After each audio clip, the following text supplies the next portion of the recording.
Bonjour à tous, bienvenue sur la chaîne Créasève. Aujourd'hui je vous présente une tunique que j'ai réalisée de A à Z avec la customisation. Cette customisation va vous être présentée juste après. Et donc il y a deux broderies en fait. Et alors c'est pas facile de vous faire voir ça entièrement. Je vais vous mettre des photos jointes pour vous faire voir des photos portées en fait et vous faire voir ce qui va ou ce qui ne va pas. Pour le moment, ce qu'on va faire, c'est comme un genre de podcast, on va dire, hein, sauf que bon, je vous présente différemment les choses parce que pour l'instant, je n'ai pas l'envie ni le désir d'être affiché publiquement. Donc ça c'est mon choix. Voilà. Et donc je vous fais voir comment j'ai procédé pour réaliser la tunique. Et puis tous les problèmes que j'ai rencontrés, les différentes évolutions dans la création de la tunique. Alors, je suis partie d'une tunique du commerce. Donc, je vous fais voir la tunique du commerce. Donc, c'est une tunique en lin. Un lin déjà plus souple, on va dire, plus fin que le mien. Le mien est déjà plus qualitatif. Donc, cette tunique, elle avait un bouton ici, un bouton en bois, un petit. Je les ai rangés. Ça peut toujours resservir. C'est parce que je ne m'en servirai pas de cette tunique. Et je pense que déjà le tissu est vraiment usé. Je l'aimais beaucoup cette tunique. Donc il y avait ce petit bouton là, ici. Je l'ai retiré parce que je voulais voir ce que ça donnait sur la tunique bleue. Ici il y avait deux gros boutons avec des petits cordons de la même couleur que la tunique. C'est pareil, en les mettant sur cet endroit de la tunique, ça faisait vraiment pas très beau, j'avais pas très envie. Alors je les ai pas mis. Ça peut servir, hein, je les ai gardés. Ce tissu là, je vais voir si je peux m'en servir dans une création différente, ou sinon bah le tissu, comme c'est vrai qu'il est très usé, donc je sais pas si je vais pouvoir m'en servir pour autre chose finalement. Ouais, on voit vraiment à travers à certains endroits. Donc voilà, donc je vous fais voir déjà comment j'ai fait en fait pour partir de cette tunique, parce que c'est plus du tout la même taille, c'est plus adapté pareil. Il n'y a pas cette forme ici. Je pense que j'aurais peut-être dû la faire parce que ça aurait peut-être donné de l'aisance à la poitrine. J'ai encore beaucoup de choses à savoir.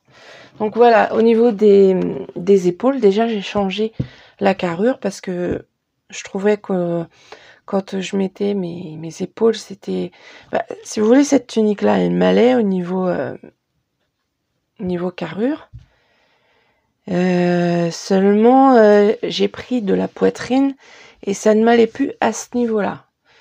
Bon, c'est vrai que là, ça n'a jamais été trop top non plus au niveau des emmanchures, des épaules. Donc moi, ce que j'ai fait, c'est que j'ai agrandi. Vous voyez, j'ai agrandi en mesurant à ce niveau-là, voir combien je voulais ici, et à quel endroit exactement je voulais que ça arrive. Donc comme il n'y avait pas de manche, je pensais que ça allait être déjà beaucoup plus facile, ce qui est pas faux, hein. Par contre, je vais vous insérer une photo pour vous faire voir exactement à ce niveau-là. Il y a une petite gêne. Donc je pense que si la tunique avait été comme ceci, voilà, légèrement plus échancré, on va dire, parce que là il y a une petite, ça forme petite boursouflure. Je vous montrerai. Il y a également à cet endroit, mais je pense que ça vient du fait que là, c'est un petit peu tendu. Je pense que c'est pour ça qu'ici, ça forme un petit truc comme ça. Et donc, au niveau des emmanchures derrière, j'ai un peu trop échancré. J'aurais peut-être dû mettre 1 cm de plus pour bien recouvrir les emmanchures. Mais ça, c'est un truc qu'il faut que j'ai absolument que j'apprenne. C'est et que je vois par rapport à une construction de base, comment fonctionnent les emmanchures et comment fonctionne l'épaule pour que je puisse changer sur mes prochaines créations. Donc voilà, donc j'ai modifié ça déjà dans un premier temps. Ici, j'ai modifié la grandeur de la poitrine, et donc à ce niveau-là. Donc ça allait parfaitement, hein. Il y a le bon nombre de centimètres, etc.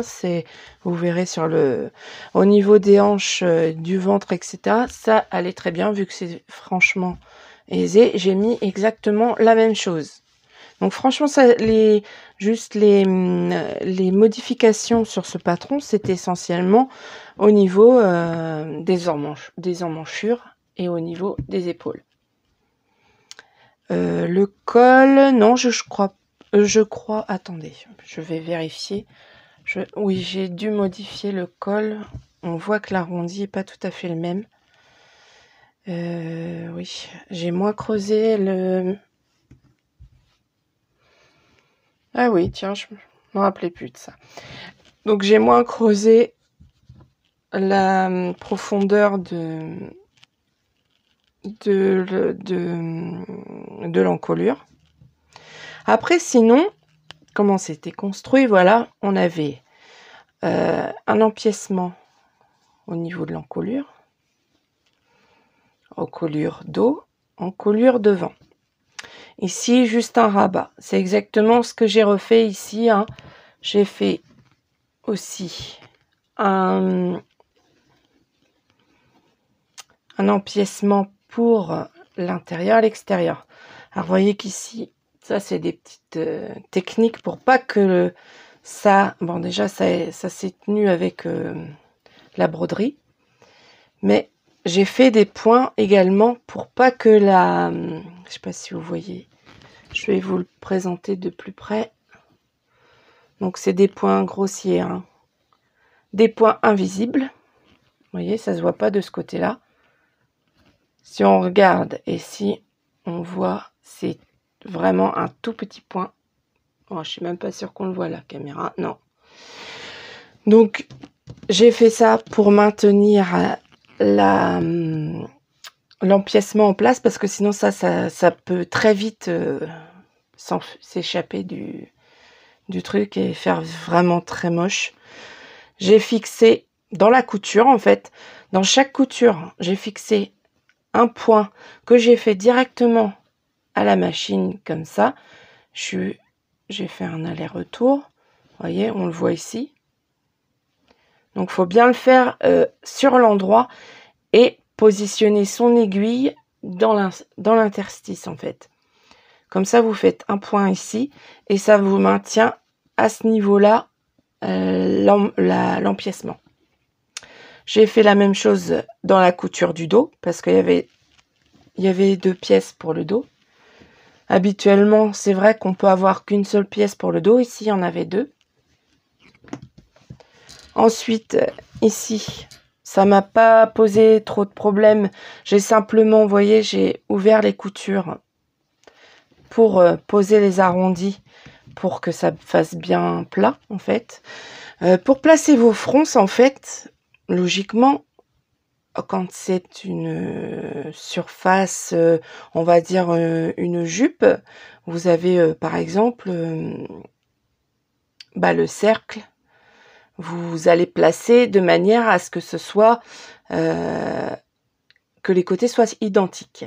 Donc c'est-à-dire le devant, il va former, on va faire par exemple 4 marques, elles vont être à égale distance. Ici, je ne pouvais pas le mettre à égale distance pour répartir les fronces parce que déjà notre ligne ici n'était pas à la moitié de notre pièce.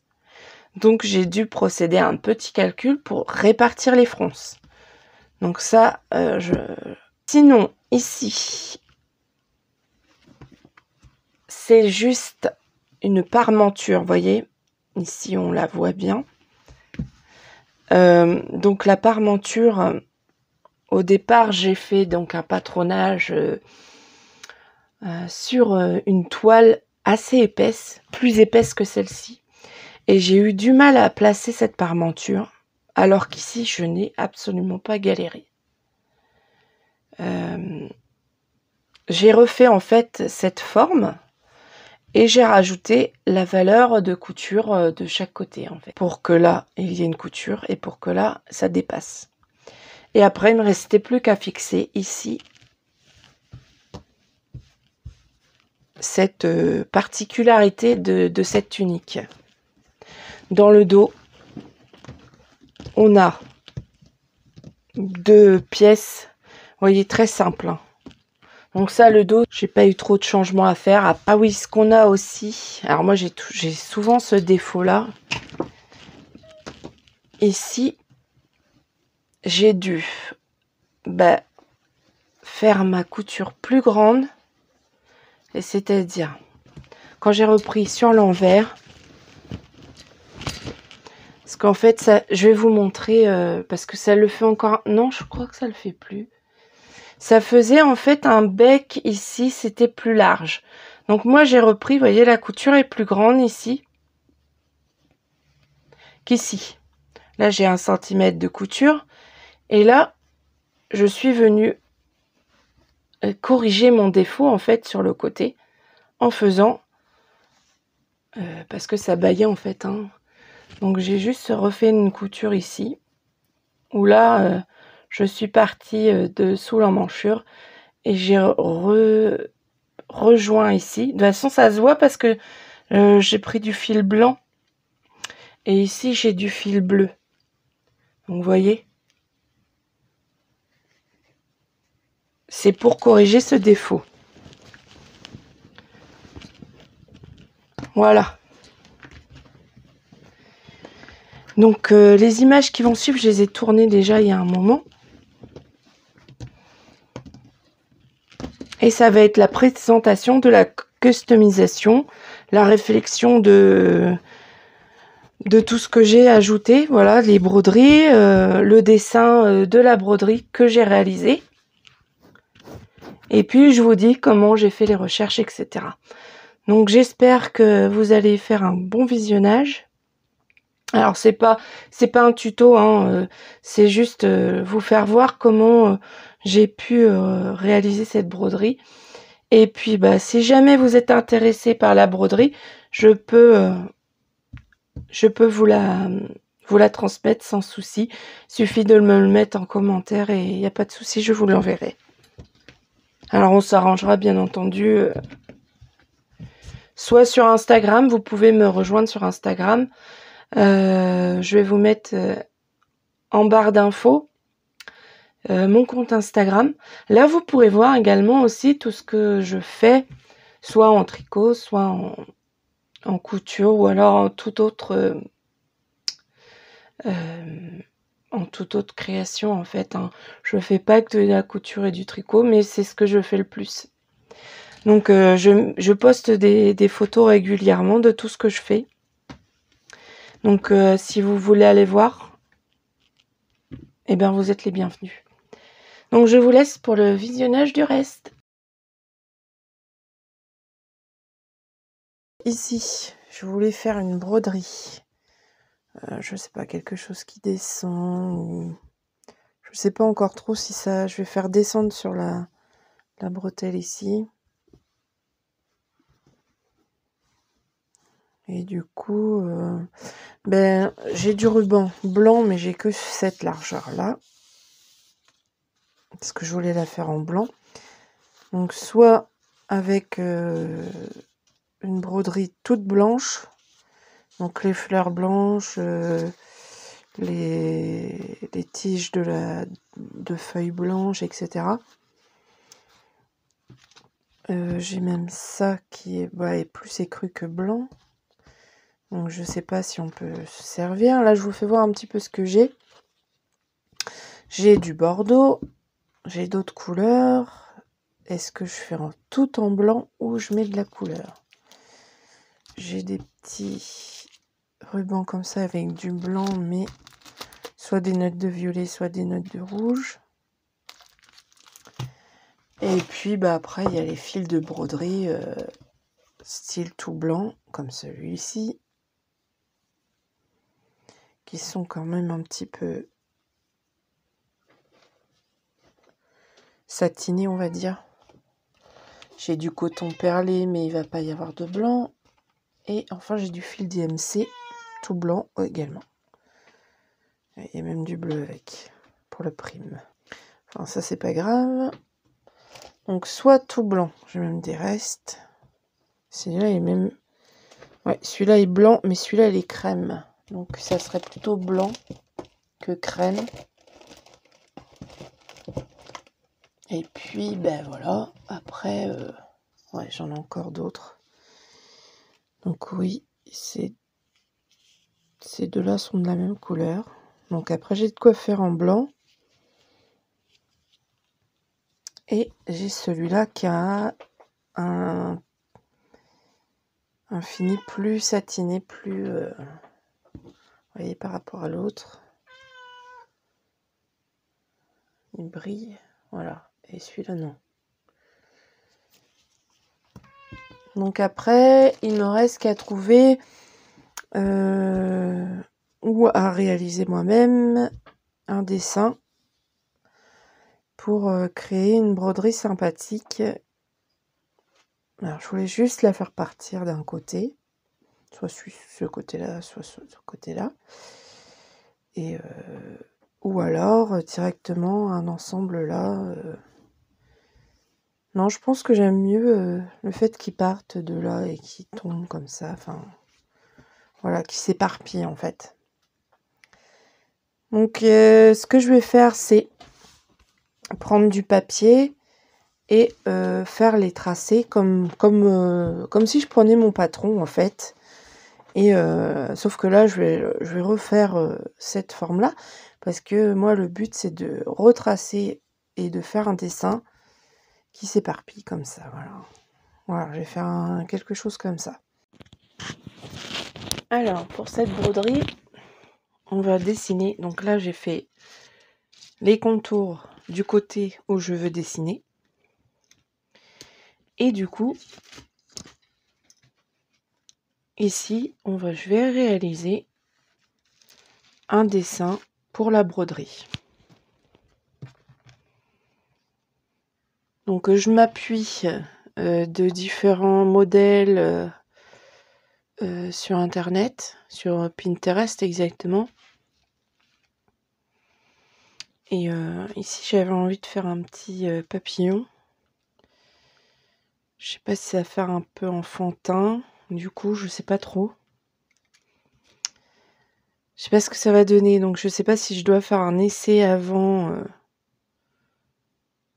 quelque part. Je vais essayer de faire le dessin déjà.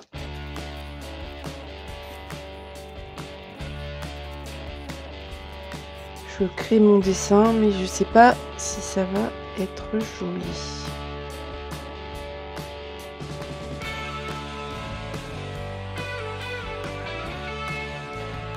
Alors, je vais essayer de le faire un tout petit peu plus foncé pour que vous puissiez voir. Là, je fais juste une esquisse, hein. Je vais peut-être devoir modifier. Et ensuite, c'est tout simple. Mais en même temps, il faut des formes simples hein, pour faire des broderies. Ça... Parce qu'il faut quand même faire du remplissage, etc.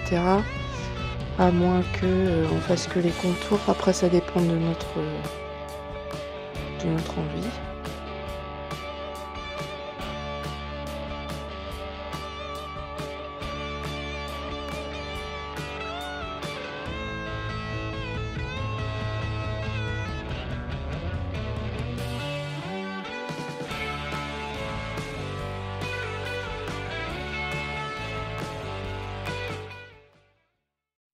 Voilà, donc ici on a notre stabilisateur. Je vous ai fait voir ce que c'était, donc je vais vous dans une autre vidéo. Je vous mets en i tout en haut. C'est la première fois que j'ai broderai au ruban. Donc je prends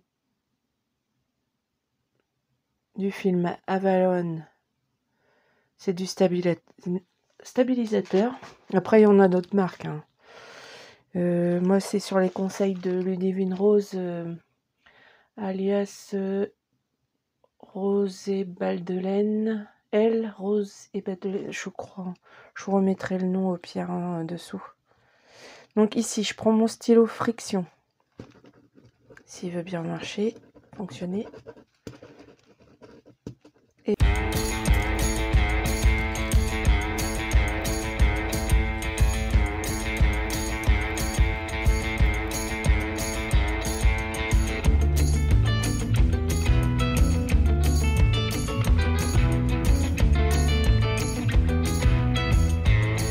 donc là ici, ce qu'on peut faire,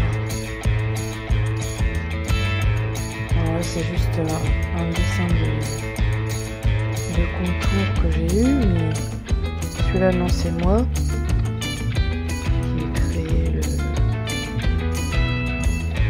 arabesque, on va dire. Et ça, je vais faire en sorte d'avoir des parties comme ici, je pense. Donc, vous voyez, comme ceci, où là on aura une épaisseur en point, et ça, ces petits ronds là, ils vont être vraiment tout plein.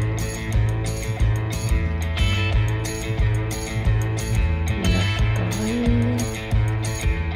Si j'arrive à faire un relief.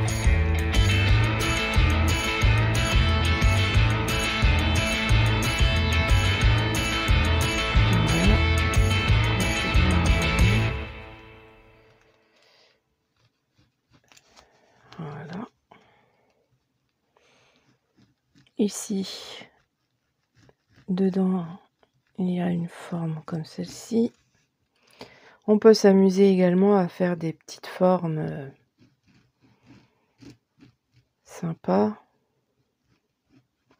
Je verrai après ça. Pour l'instant, je fais juste la forme. Si mon stylo veut bien, si en plus j'en ai pas 50. Voilà.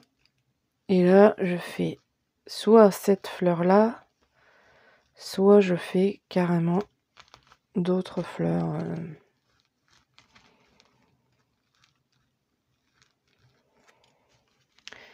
Donc ici, on a ça.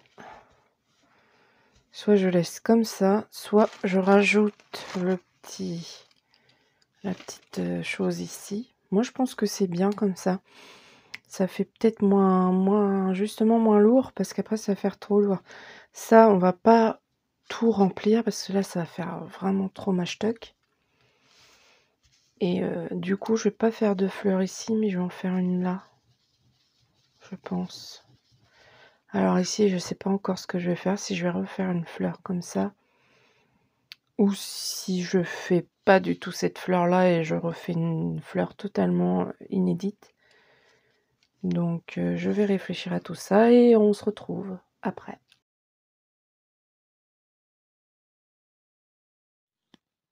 Alors, voici notre dessin. Alors, je vais allumer un peu la lumière. Donc, voici notre dessin. Donc, j'ai réalisé un petit croquis en essayant de remettre notre encolure et notre emmanchure. Et donc, de faire partir, comme je l'ai dit, une fleur comme ceci. Et j'ai réalisé un petit papillon pour mettre ici. Alors au départ, j'avais fait un papillon beaucoup trop grand. Hein, je vous fais voir.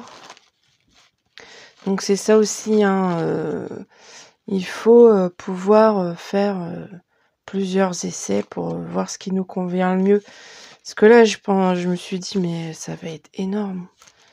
Et du coup, je préfère avoir un tout petit papillon que je vais disposer là au niveau de la piqûre ici. J'ai même des morceaux de gomme. Et donc, on va faire revenir notre petite détail floral ici et positionner le petit papillon ici. Alors, le petit papillon, j'ai fait en sorte, vous voyez, tout ce que j'ai griffonné là, en fait, ça va être... alors, je sais plus comment ça s'appelle en broderie. Je vais faire de la broderie toute simple, tout recouvert, comme ça, vous voyez. Je sais pas si vous comprenez ce que je veux dire, mais vous le verrez quand je vais le réaliser. Et donc, soit je mets le dessin comme ceci. Donc ça, je vais le positionner après avec mon... comment ça s'appelle déjà? Mon papier transfert. Je pense que je verrai mieux quand ça sera transparent de voir si effectivement je laisse comme ça ou je mets le papillon un petit peu plus loin. Je me disais le mettre ici, ce serait pas mal, mais du coup ça fait vraiment tout est là quoi. Donc puis là, j'aime pas trop ici. Je pense que ouais,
alors,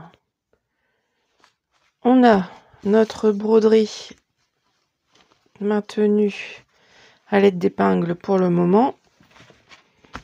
Ce que je vais faire, c'est mettre un fil de bâti. Donc ça, c'est vraiment du fil spécial qui se casse très facilement. Regardez, c'est vraiment... c'est pas retordu, je pense. Ou une fois, je sais pas trop.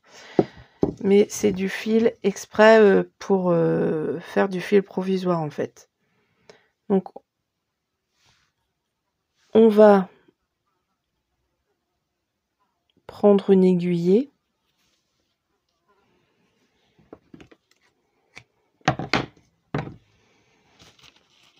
et faire un point.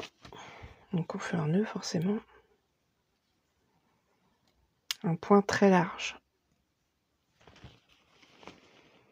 Donc tout ça, il faudra l'enlever à la fin.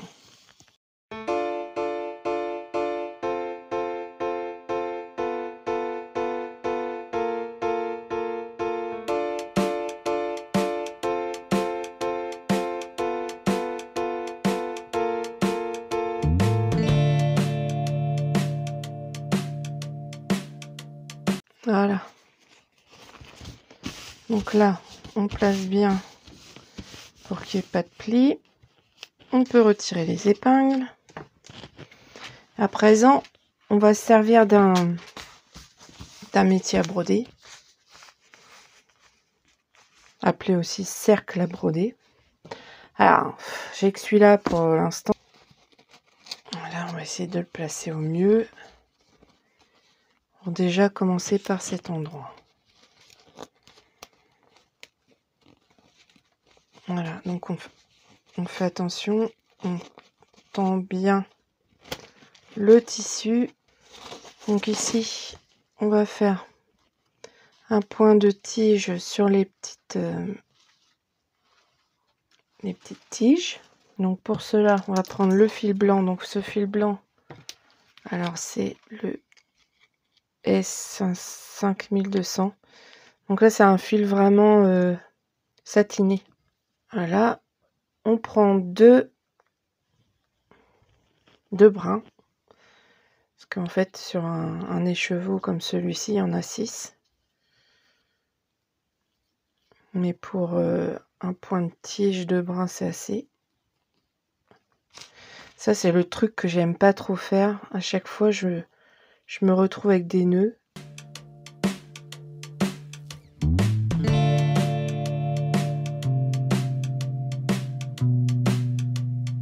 Voilà.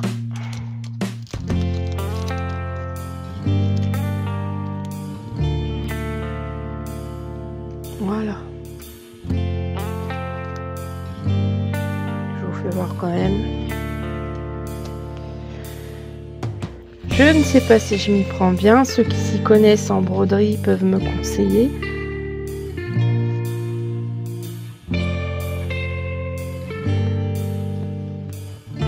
Ça serait gentil. Ça a l'air pas mal, mais je pense que c'est pas très régulier. Alors, par contre, je sais pas si j'ai bien cadré. Faudrait que je demande à ma mère si c'est bien.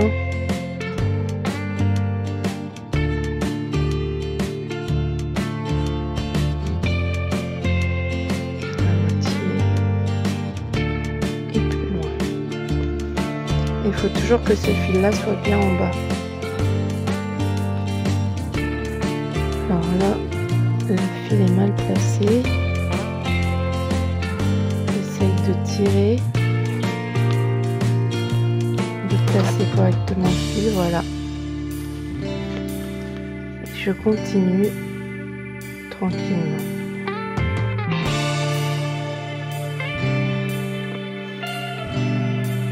Voilà. J'essaie de pas trop tirer non plus parce que sinon ça va se voir. Alors, je sais pas si je suis bien cadrée, je vais essayer de me mettre comme ça.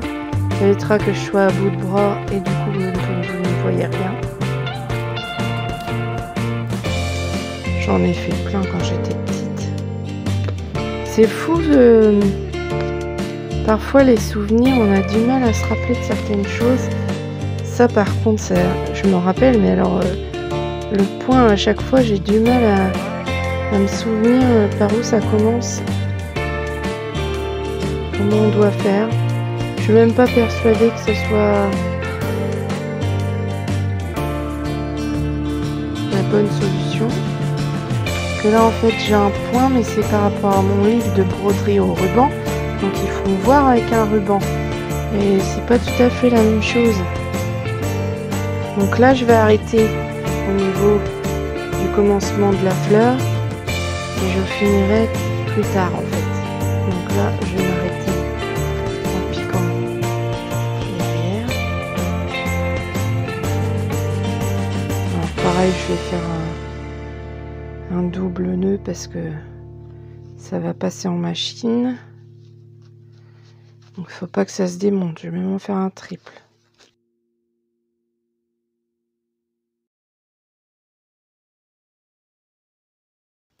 Bon, vous m'excuserez si c'est pas très régulier, hein. Je fais de mon mieux.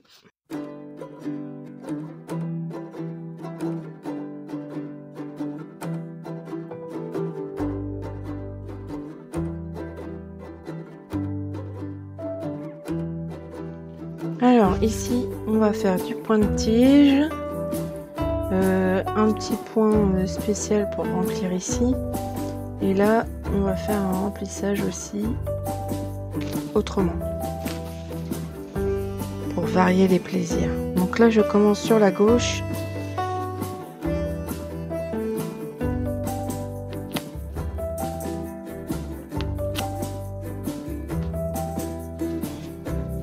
je fais mon point de tige. Donc vous voyez, mon fil est toujours en bas. Ou alors, si vous commencez par en haut, il faut toujours le faire par le haut. Là, moi, je le fais par le bas. Donc là, je repars à cet endroit-là. Et mon fil reste en bas, vous voyez. Et après, plus c'est régulier, plus c'est joli. Mais bon, la régularité se fait à force de faire aussi. Hein.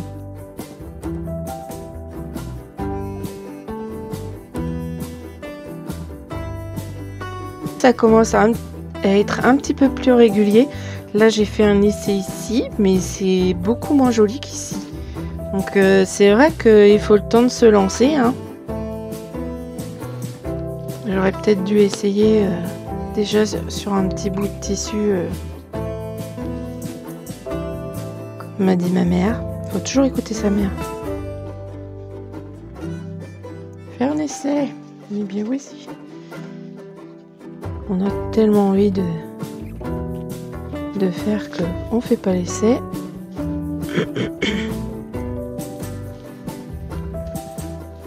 Vous voyez, la régularité n'est pas la même. C'est beaucoup plus joli ici que là.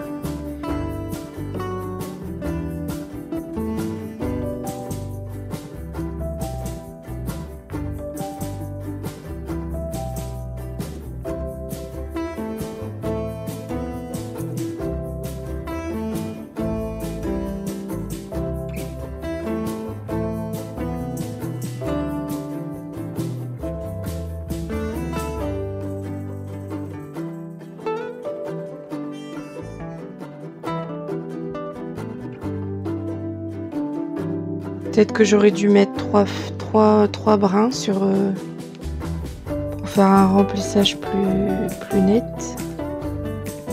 Je ne sais pas, vous pouvez me le laisser aussi en commentaire. Je pense que pour le papillon, je mettrai trois brins. Je suis pas sûre en fait.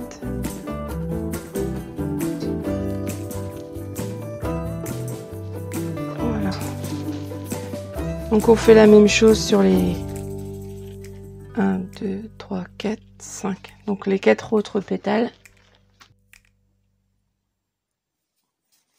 Alors, il y a encore cette fleur-ci à faire. Sinon, tout ça, c'est terminé. Donc, on va commencer par le cercle.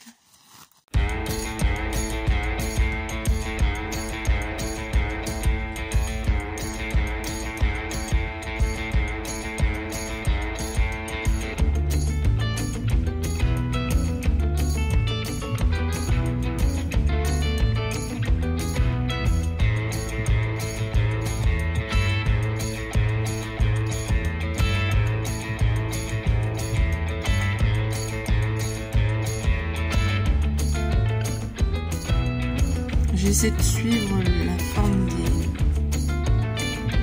feuilles que je lui ai données. C'est pas toujours évident parce qu'après les fils se croisent. Et là, je sais pas si c'est très orthodoxe de passer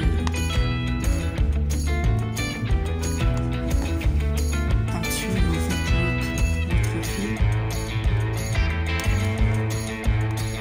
Il y a peut-être d'autres solutions, certainement. Je ne sais pas.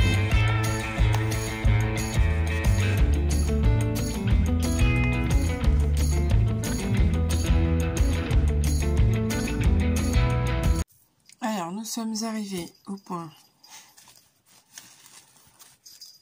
où il faut réaliser le papillon. Donc ici, on va commencer par la petite tête.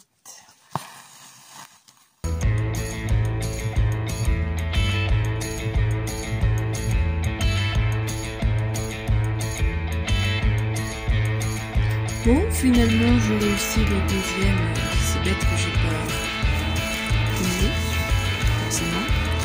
Je démonte et puis je refais, puis j'ai oublié de refiler. Donc c'est pas grave, il y en a un deuxième. Oh là là là là, je me mélange d'un petit point. Comme ceci. Et ici,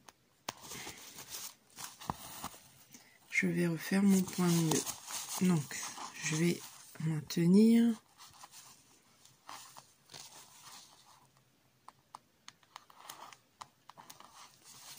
Là, je maintiens mon fil et en même temps, je maintiens l'aiguille.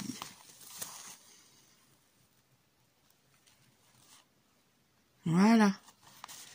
Impeccable. Ma tête a l'air vachement petite. Je vais essayer de remettre un petit peu de matière.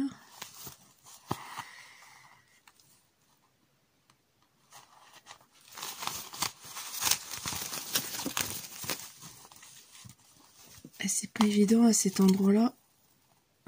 Voilà. Et je vais en mettre un tout petit peu par là aussi. Ensuite, je vais faire le corps. Donc le corps, je vais recouvrir en faisant comme ceci.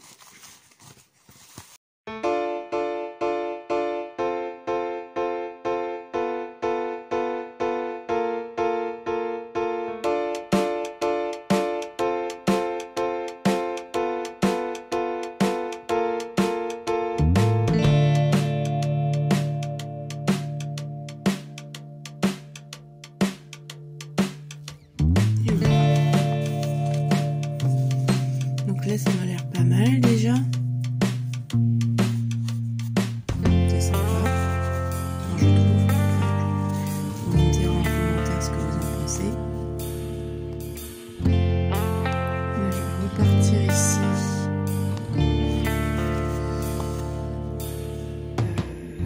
En faisant la même chose, mais en tournant tout. En faisant toute cette partie-là en blanc. Et après, je vais faire cette partie-là aussi. Pareil ici, tout ça en blanc. Et après, toute cette partie-là aussi.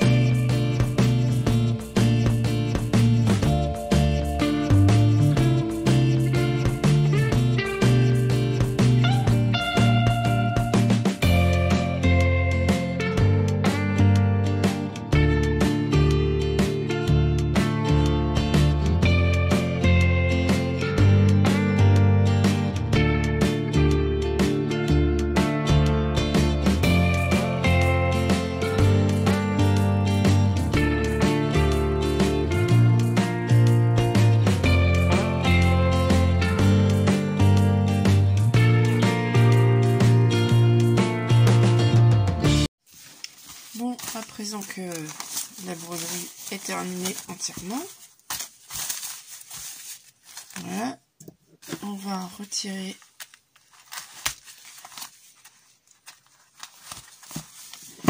les fils de bâti. Vous voyez, c'est pas difficile à enlever, hein. Vu qu'on a fait des très grands points.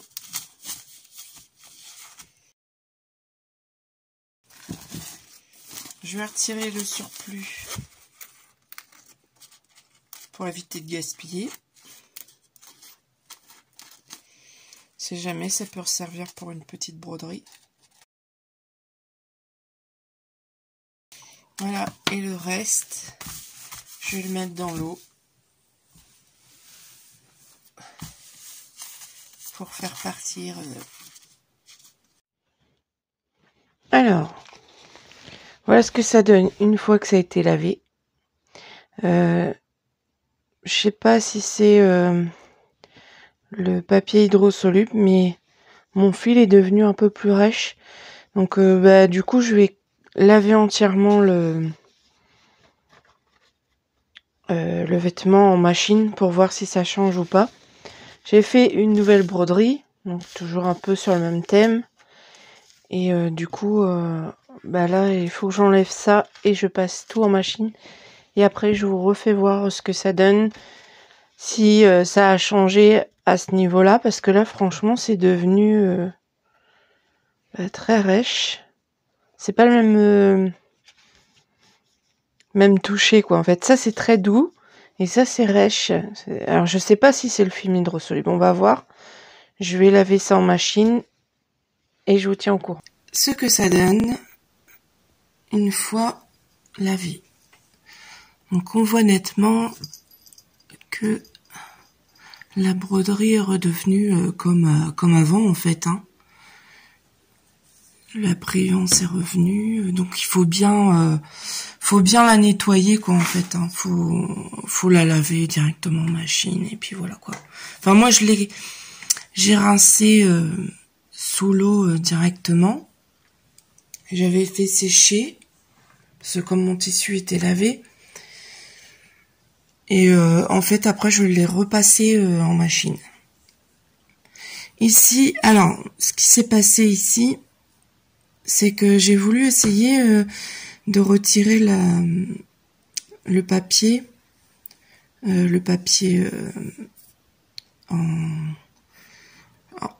film spécial transfert. J'ai voulu le retirer directement comme ça, en fait, en tirant un peu dessus, l'erreur que j'ai faite, parce que en fait, ça agrandit un peu la broderie. Vous voyez, ça fait pas net. Donc, ce que je ferai à l'avenir, c'est en fait, je reprendrai carrément, je referai la petite broderie ici. Bon, c'est pas méchant. Moi, je trouve que ça va quand même, c'est pas mal. Bon, la broderie pourrait être mieux quand même. Mais je pense que, du coup, en passant à la machine, ça doit quand même abîmer un peu la broderie. Parce qu'elle est pas si nette qu'avant, en fait. Donc voilà le résultat. Donc je vais vous mettre des photos portées.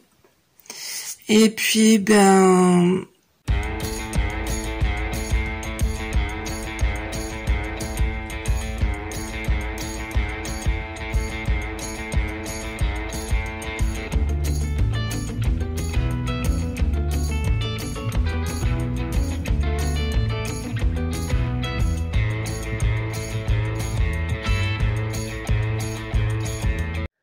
Alors, si vous avez aimé cette vidéo, n'oubliez pas un petit pouce bleu et puis abonnez-vous à ma chaîne.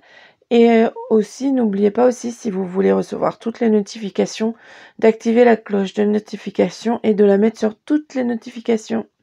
Allez, je vous dis à bientôt et bonne création!